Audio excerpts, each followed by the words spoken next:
I'm back, and guess what? Do you notice anything? I'm wearing my new pants. If you remember last week, I read Ish, and I was talking to you about how I was learning how to sew these pants. And I was getting frustrated. I kept making so many mistakes, and I kept having to start all over again. And these pants took me almost a month to make. I made a lot of mistakes. They are not perfect. If you look really closely, you can see they have some issues. But they're pants, and I can wear them, and I'm so proud of myself for finishing what I started.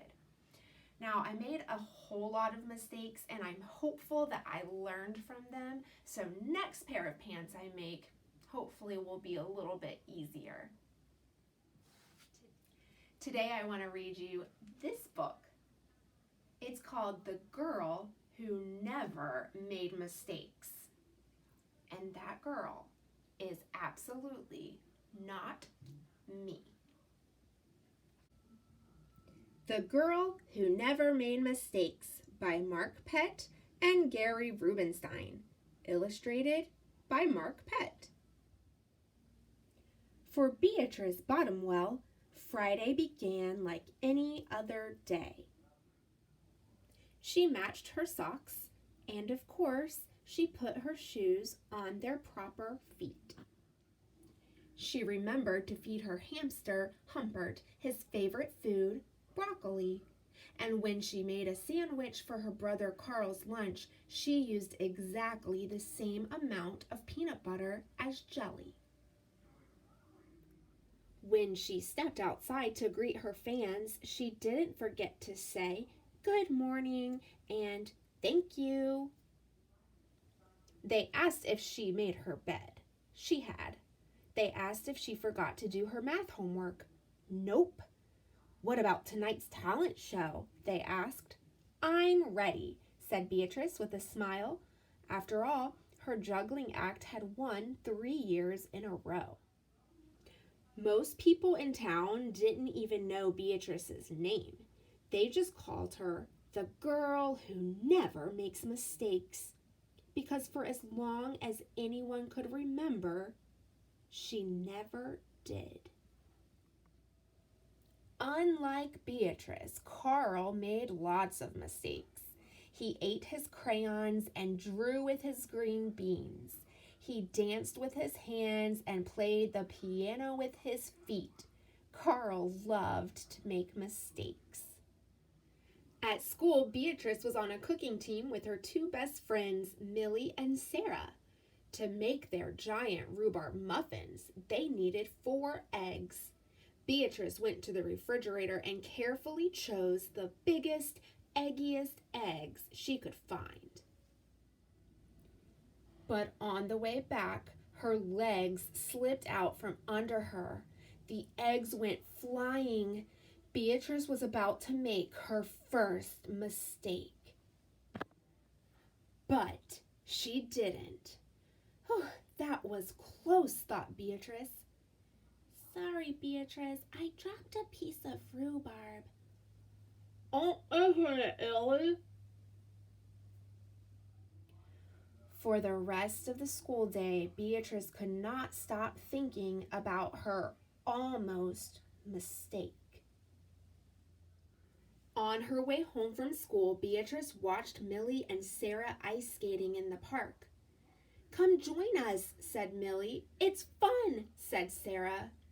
Beatrice watched them slip and slide on the frozen pond. Millie and Sarah laughed as they wobbled on the ice. "No, thanks," said Beatrice. At supper, Beatrice barely touched her food. "Is everything all right, kiddo?" asked her father. "I'm worried I'll mess up tonight," said Beatrice, "and everyone will be watching." "Worry? You don't make mistakes," he said with a smile. Beatrice tried to smile too. After supper, Beatrice got ready for the talent show. First, she woke Humpert from his nap. Next, she got the salt shaker from the kitchen table. Finally, she filled a balloon with water. The school auditorium was packed. Beatrice felt her stomach jumping around inside her. Beatrice waited for her juggling music to begin. "That's her! That's the girl who never makes mistakes," said a woman. "Oh, we know she'll be perfect," said a man. When the music started, she tossed Humpert into the air. Next, she added the salt shaker, and finally, the water balloon. Beatrice didn't miss a beat. The crowd clapped with delight. But Beatrice noticed something odd about the salt shaker. The specks falling out of it were not white. Achoo!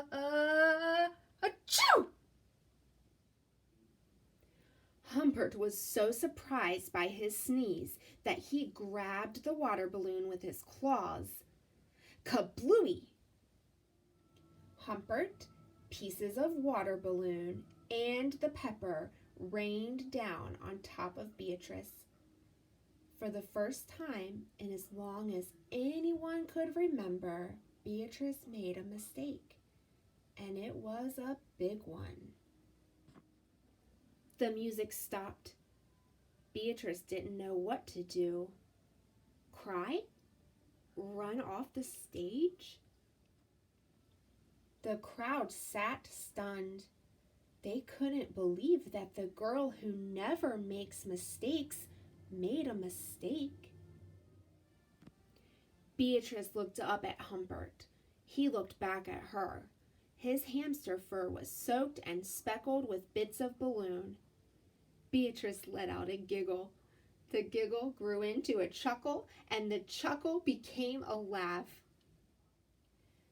The people in the crowd looked at each other and then back at Beatrice.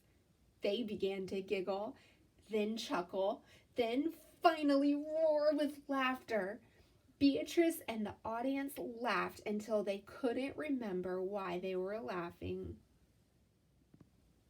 That night, Beatrice slept better than she ever had. In the morning, no fans greeted Beatrice.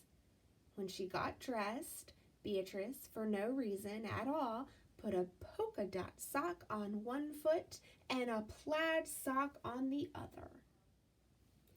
Beatrice and Carl made sandwiches. This time they put the peanut butter and jelly on the outside. They called it an inside-out PB&J. Lunch was messy and delicious. Later, Beatrice found Millie and Sarah skating in the park. They fell a lot and laughed. Now, people no longer call her the girl who never makes mistakes. They just call her Beatrice.